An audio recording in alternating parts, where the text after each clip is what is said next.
Mbappé au Real Madrid, c'est un choix du président Florentino Pérez.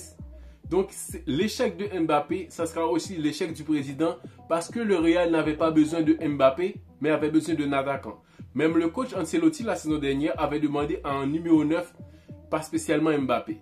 Mais le président a insisté que Mbappé doit faire partie du collectif du Real Madrid. Donc beaucoup de youtubeurs veulent faire croire que Mbappé est arrivé au Real Madrid et il sera un joueur comme les autres, comme Vinicius. Il n'aura pas de privilèges pour lui. Et c'est faux. Bien avant qu'il ait fait partie du Real, il a eu des garanties. Parce que premièrement, Mbappé sera l'image du Real Madrid. Qu'est-ce que ça veut dire être l'image du Real? Parce que Florentino Pérez, c'est un président ambitieux.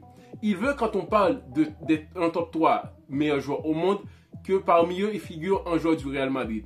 Et l'aura de Mbappé lui permet d'être devant de l'affiche.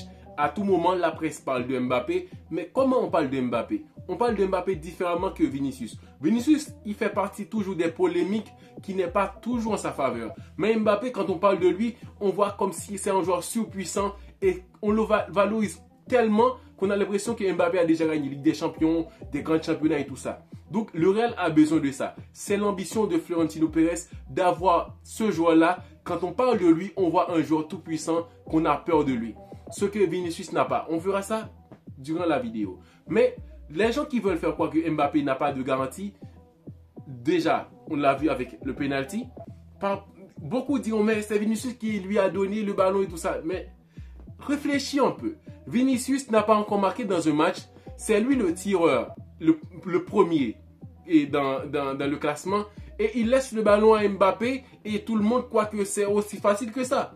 Parce que l'échec de Mbappé, statistiquement, c'est l'échec de Florentino Pérez.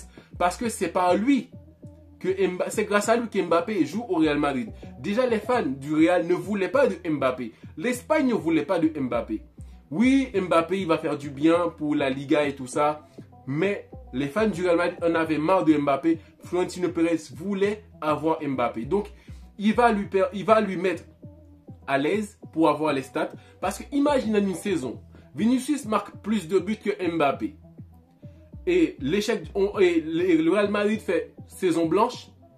Ça sera le bordel total. Parce que le Real avant n'avait pas besoin de Mbappé, avait plus de stabilité. Et dans le jeu du Real aujourd'hui, on voit que Mbappé, ça défigure le jeu du Real Madrid. On ne sait pas si Real attaque et direct. On ne sait pas s'il joue possession. Il y a presque plus de stabilité dans l'équipe. Et déjà, il manque un joueur clé qui donnait la stabilité dans le jeu, qui pouvait faire sortir les ballons et tout ça. Donc le Real, c'est compliqué en ce moment. Beaucoup de gens ne veulent pas pointer du doigt à Mbappé parce qu'il y a Florentino Pérez derrière.